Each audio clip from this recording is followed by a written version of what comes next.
waiting at Naomi's appointment, and the craziest thing happened when we were driving. There was a llama. That was the second crazy thing.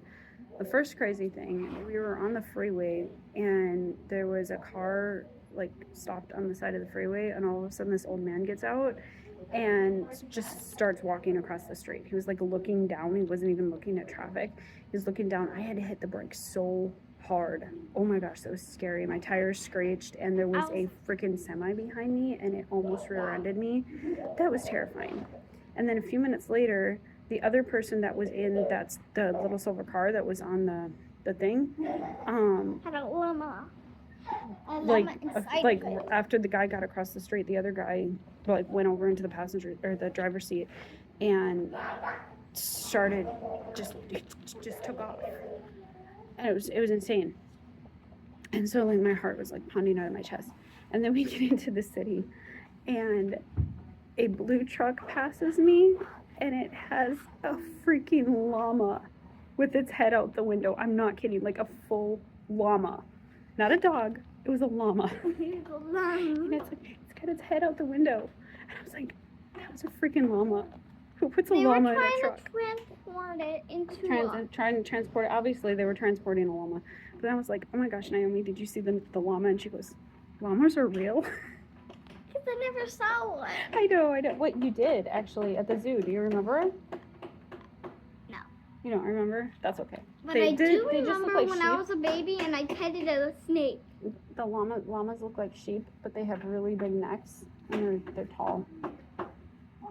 That's why its head was sticking out the window. Yeah. Can't even make this stuff up.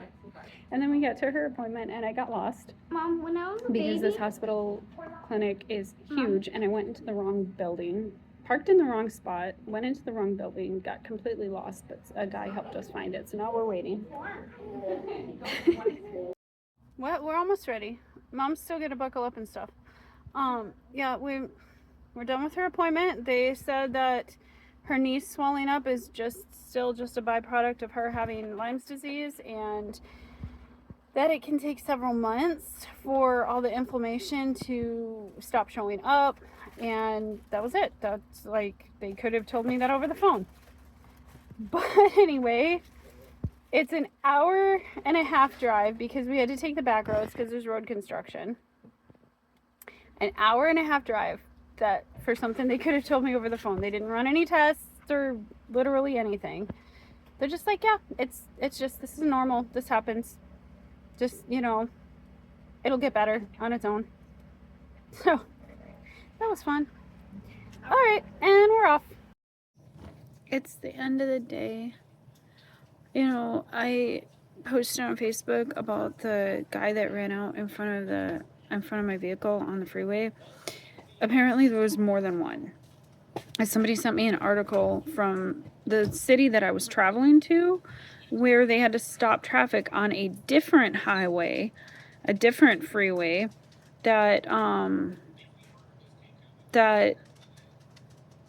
a different guy ran out in the middle of the road and would not leave the road, so the police had to stop traffic. And they were like, is this the one? I was like, no, that's a completely different road. Around an hour after the one with me, and also that guy was wearing completely different clothes, and he looked a lot younger. The guy that ran out in front of me was in a silver car. The silver car was on the side of the road, and the guy was carrying a red cooler, and he had white hair. Like, I came very close to hitting this guy because he just walked right out onto the freeway. I was going 65, and I'm like, holy shit. And I was like, screech my brakes, man. That was scary.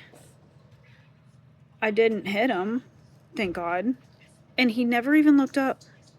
He never looked up. He was just looking at his feet the whole time, walking.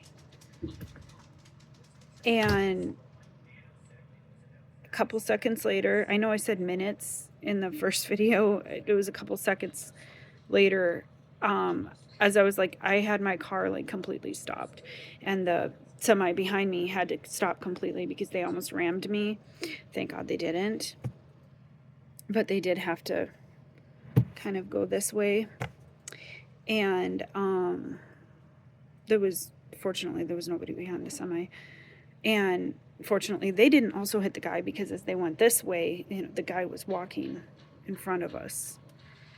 And then the silver car, the passenger had, I wasn't paying attention to the silver car while I'm watching this guy to see if he's going to get across safe. But the guy that was in the passenger seat had gone over to the driver's seat and sped off. But yeah, it was a completely different guy than the article that they sent me. It's crazy that there was two people that did that. But anyway, we got home safe and everything. So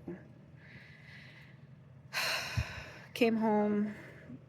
Theo wanted pancakes, so I made pancakes, and then went outside to play with the kids for a while. And now they're playing on the deck, and I've been just stress doodling.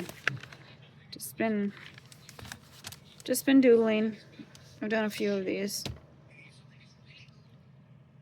Trying to just, I know I need to get up and do the laundry and the dishes and stuff, but all the stress from everything is just, it's making it hard to do anything. And I haven't heard from Robbie today. I didn't expect I'd be hearing from him, but it's really hard to be out of contact with him and not know that he's okay. I don't have the name of the place he's at, so I don't have any way to contact him, and this is making me feel just... Anyway, as I was saying, I feel so completely powerless right now. I just have to trust that he's gonna be okay where he's at, I guess. Trust the Lord to take care of him, and trust that everything's gonna work out and be okay. And I really hope that he really does get sent home with an honorable discharge, but I'll find out more in a week or two.